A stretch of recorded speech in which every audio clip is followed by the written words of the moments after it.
Alright, guys, and here we are again. This is Doc M, and I'm together with the Zipcrowd crew. Hey, Code, Hey, Gannon, Pommes. hey, Panda is going on and off. He's having some crash issues with the new snapshot. I- It is I'm 13, trying. 13w38a.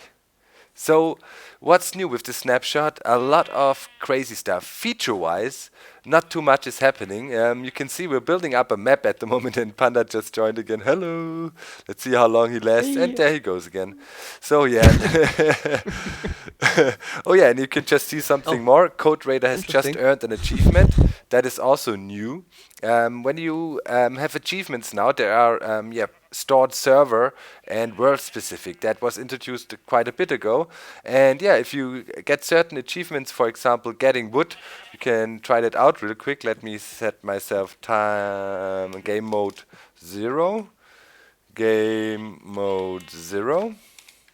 And get some wood, you will see there will be a message saying, hey, this guy got this achievement here on the server. So let's do this. Zuh. Give me the wood. Why can't I get it? Can't get the wood. Here we go. Boom. And then Doc M has earned this achievement. So maybe that makes the achievements now a little bit more interesting for servers. Not 100% sure about it yet, but it's pretty cool. It's pretty cool. So people know, okay, this guy got his first wood. Hmm. Hmm. Tricky, tricky. Yeah, and the maps. You can see they're connecting, and you see we are mapping out a area. And at the moment, excuse me, the maps are a bit buggy. There's a little problem with them. For example, you can see this one. You can, if you closely look, you can see some kind of a grid-like overlay here. That means this map is already there, but we cannot see it. If you want to see it, we have to have this map. Basically, in Creative, you right-click with your middle mouse button, and then the map, yeah, slowly updates. You saw that how it came in. But yeah, I think that will be improved. I already saw a tweet, as mentioned by Dinnerbone, saying they will work on that. But yeah, works fairly simple. You just map out the area, and then yeah, you basically see this one is not updating properly now for some reason. Sometimes then what helps is if you let's do this. If you break a map, put it back in. There you see, now it fixed itself again. Now we oh, got the 6 areas mapped out.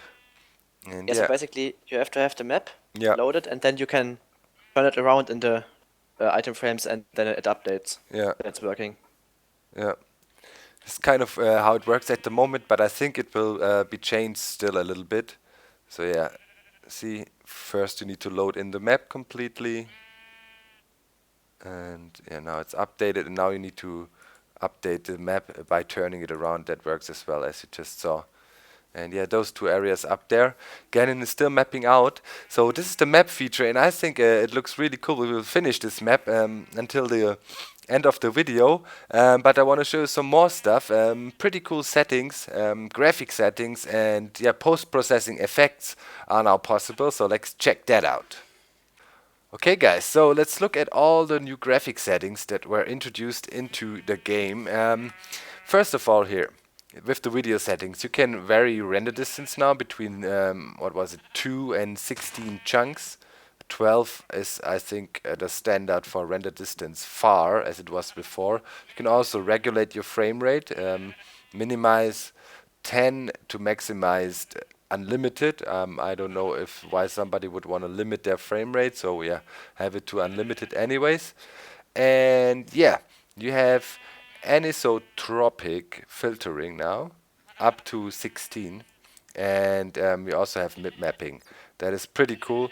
And furthermore, post-processing effects, that is shader effects. We will look into that. Pretty crazy stuff. But first of all, let's look at the mipmapping. It's basically an effect that makes it way more pleasant. Whoop, okay.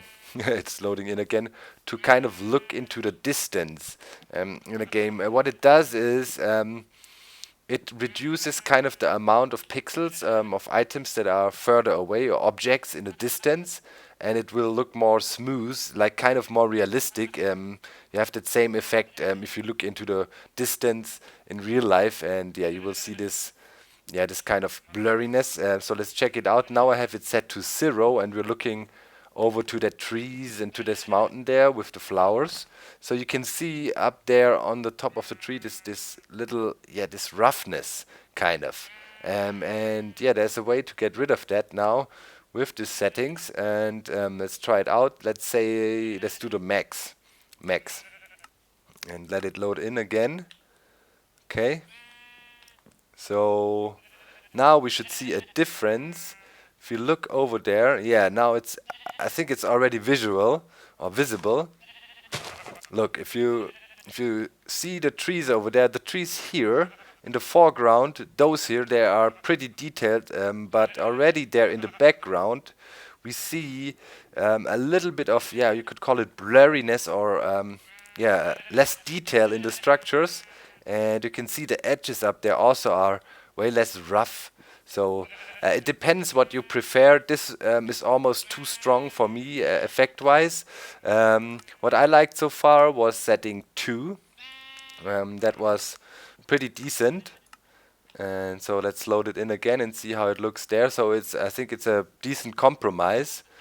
You can see kind of detail, yeah, for the trees up to here. It goes a little bit further back, and then for the trees up there, it kind of blends out or blurs in, however you want to see it a bit. So I think, yeah, this is cool setting. I like that. I like that this way. Another way to change your graphic settings now is the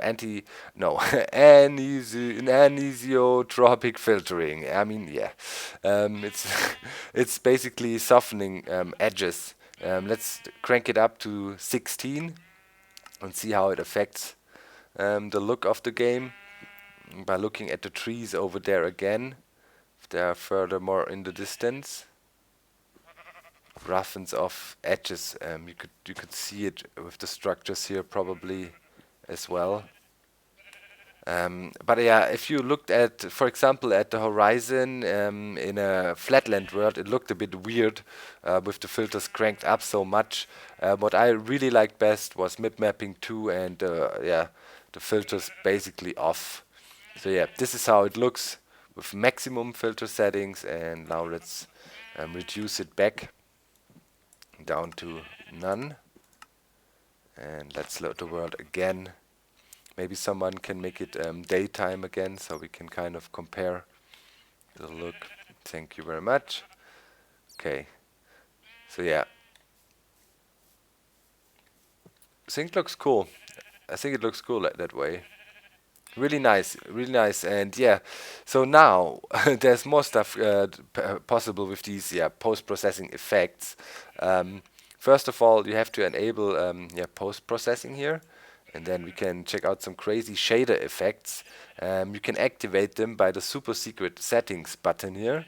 If you press it, you will randomly see different shader effects. And yeah, this is one, for example. This is just to demonstrate what the engine is capable of. This is called art. So that is really, yeah, it almost looks like painting, kind of totally crazy. If I look at Pommes here, you can barely read the text. Glowing figures somewhere in the distance. There's panda up there. I can't even tell. No, it's code. Yeah.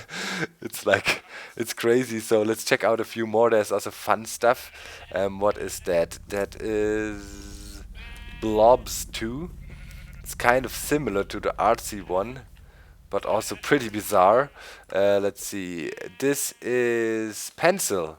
Wow, look at that. That looks actually pretty amazing. Wow, totally cool. Black and white, pencil drawing bizarreness. And let's go on. What else do we have? That is called Color Convolve. Okay, it's a really strong colors. Yeah, the colors come across way stronger. It almost looks like the Xbox version somehow, in my opinion, because that was how I felt with the Xbox. It looked more smooth somehow. Okay, what else do we have? This is Deconverge. It's also bizarre. Man, there's a lot of effects possible right now. That's pretty cool. Oh yeah, that's the dinner bone vision, I'd say. Flipped. Oh my god. Oh man, this is so crazy. Oh man. Oh, that is even. Wow. Okay, what do we have here? Invert. Okay, yeah. Inverted colors. You know that from if you do some graphical work and stuff. Look at the sheep. Totally bizarre. Okay, next one. I NTSC, kind of a security camera vision.